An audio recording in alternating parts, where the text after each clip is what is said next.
Rev up your engines!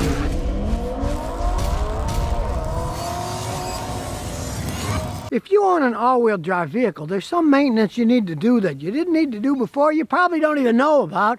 And if you don't do it, it's going to cost you a fortune in repairs as time goes on. This RAV4 is all-wheel drive. So the transmission just doesn't drive the front wheel and a front-wheel drive. It also drives the rear wheel. So unlike modern front-wheel drive vehicles, these all-wheel drive vehicles have two parts you need to maintain that the front-wheel drive ones don't. They have a transfer case and they also have a rear differential that sends power to the rear wheels. Now, there's fluid in there. If you don't change that fluid, those gears will wear out and cost you a small fortune. So today I'm going to show you how you can change your own. Go to a dealer, they're going to charge you hundreds of dollars. All you got to do is buy a couple of quarts of fully synthetic gearbox oil that goes for your car, and you can do it yourself like I'm going to show you. It is a very simple process. Now you might notice I'm parked on the end of the driveway instead of my usual shooting on the hill there. And there's a reason for that. When you do the fluid change to the transfer case and differential, you want to be on level surface. You don't want it to be crooked, cockeyed, because then you won't get the right level. So, park on a flat surface and put the emergency brake on. This baby on. Good thing it has a real one, not one of those electronic crappers. Now first we'll jack it up with the jack and jack stand so we can get under it. Now the drain's supposed to be a 10mm hex head, so it's often hard to break. We'll try it with a nice long bar. And we'll get our drain pan. Have that ready. There's the transfer case here. There's the drain plug and there's the fill plug. Lo and behold, it is a 10mm. It fits perfectly fine. First, loosen the add plug, because if you can't get this add plug off, you don't want to drain it and have it empty. Make sure the add plug comes off. This is loose. Now we'll drain it. So we have it hooked up and there we go, coming loose. Now I'm wearing gloves because this stuff stinks. You get it on stuff and it does smell quite a bit. We'll take it out and we'll drain it out. Out it comes. You just let it drip until nothing more comes out. Now you can see there's a little bit of crud on the end. We'll wipe it off. It is magnetic. And you'll often see a little bit of crud like this on it. That's normal. This thing's got 60,000 miles on it. There's no big chunks or anything. You want to wipe it all off clean. Like I said, it has a very distinctive odor to it. And make sure you get a new gasket too. It won't leak when you put it back together. Oh, nice and tight. Get it snug. That's good. It's nice and snug now. And we'll take the fill plug out and we'll pump it back in here. Off that comes. Now you got two choices. You can measure what came out and pump it back in, but these are just splash lubrication. And the way it goes is the fill plug, you just pump the fluid in until it comes back out the fill plug, then it's full. Make sure you use the synthetic gear oil, the same weight that it's supposed to have in it. And these are squeeze bottles. You can try to squeeze in it, but there's no room there. So, I got my giant Vevor pump I just bought. Right, so what you can do is take the end off, then take the top off of here and get that stupid seal or cardboard plastic piece off, and then just pour it in here. That's the easiest way. That should be enough. They don't take all that much. And screw the top on nice and tight. This has got an open and close valves. This is closed, this is open. Then we just pump it in. As you'll see, it's got a nice flexible top, so this can easily fit in the hole up here. Goes right in the hole, and you can pump it in. And you can see it starting to drip out. That means it's full. And again, get your wrench and socket, get it nice and tight. And wipe around all the parts that drip so it doesn't leave a mess in your driveway. And you think, oh my God, it's leaky. No, you wipe the old stuff off. I'm looking around and you can see the front tires are worn out. They're worn down to the wear bars, right?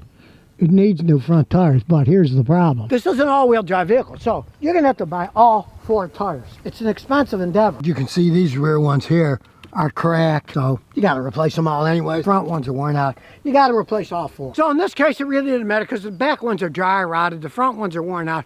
The problem is, generally, your front tires are gonna wear out a lot faster than the rear tires. Pulls a lot of it, all the stopping, right? So, let's say the front wheels were worn out, but the backs weren't dry rotted. You still got to buy all 4 because they have to be the same size tire for the all-wheel drive system, or it will screw things up and it can ruin the internals of your all-wheel drive. So, all-wheel drive, more expensive when you got to buy tires. Now, the back one, it has the fill plug on the passenger side, and it has the drain plug on the driver's side. So first, again, we're going to open the fill plug because if we can't get that off, we're not going to drain it out. Well, with the giant cheater bar, I was able to break it loose.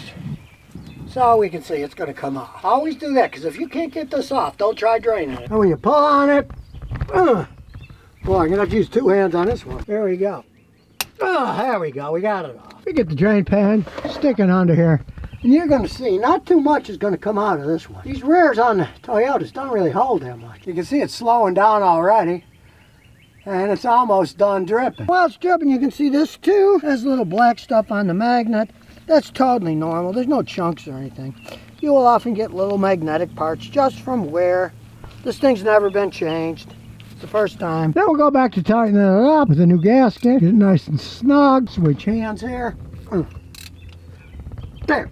Now we'll fill it on the other side. And as you can see here, the little hose fits right in. So you can easily put it in. And now you can see it's dripping out, so we put the cap in, it's full. And of course, tighten it up, put a new gasket on, so it won't leak, and wipe all the excess off. And get your oil, put it in your recycling container. I like these old plastic water jugs. They're great because you can get 5 gallons in them. Then you only have to take it to the auto parts store to have them recycle it every once in a while. 5 gallons is a lot of fluid. And they're so big, they don't make a mess. That easy. No mess, no drip. So, case closed, and how to prevent damage and maintain your all-wheel drive transfer case and rear differential. People charge you a lot of money to do the simple stuff I just did. You can easily do it yourself. Just follow all the steps I have and you can save money and be happy driving an all-wheel drive vehicle that you're not going to have to spend a fortune for a transfer case or a differential because you didn't properly maintain them. And here's some bonus questions and answers. A Yash 2050S says, what are some cheap 2015 reliable cars to buy? Okay, cheap and reliable. Do those words go together? You know, not in my universe. What you want to do, if you want to get cheap, reliable cars, look at like Toyota Corollas and Honda Civics that have had hail damage, right? And so they got all these dimples in them, but they're not worth much money because they look horrible. Or the fenders are smashed in, or the bumpers, the plastic's ripped off, but they still run okay, right? They'll be cheaper because they look like crap. If you want a cheap, beautiful, reliable car, you're not going to find one. Everybody wants good money these days for good used cars. But if you get one, the paint's faded, wrecked, just fender, bumpers torn and ripped, you can get them a lot cheaper. You don't have to fix them right away. But price of used cars gone insane, so you really kind of have to look for something like that. It's got blemishes, cosmetic problems that you don't care about. It'll still be totally reliable. You got a bunch of dimples on a Toyota Corolla, it still runs good. It just looks weird. Eder 101 says, Scotty, my mom's Hyundai Accent 07 was leaking gas from the tank. I got it fixed, and the smell of gas now appears only when I fill it up. Well, guess what? They didn't fix it right. When you fill your gas tank up, the gas is up to the top. So if you have a leak near the top, only when you fill it up, you're going to smell gas because it's leaking on the top. And then when you burn some gas off, the gas is lower. And unless you're cornered like a maniac and it sloshes all over, you'll find that you won't smell it anymore. Either that or they screwed up the evap system that's supposed to get your gas vapors and supposed to send them through the system and reburn them and filter them in the evap canister, right? Take it back and say, check the evap system, make sure you got everything on right. Sometimes it's as dumb as if they took the gas tank out, they might have put the whole sending unit and the gas pump back in without putting a new gasket on, and the old gasket will often leak. It's in their ballpark now. They charge you money to fix it. They obviously didn't fix it right. Louis Sands said, Scotty, I'm picking our new 2023 RAV4 Unlimited Hybrid next week in Canada.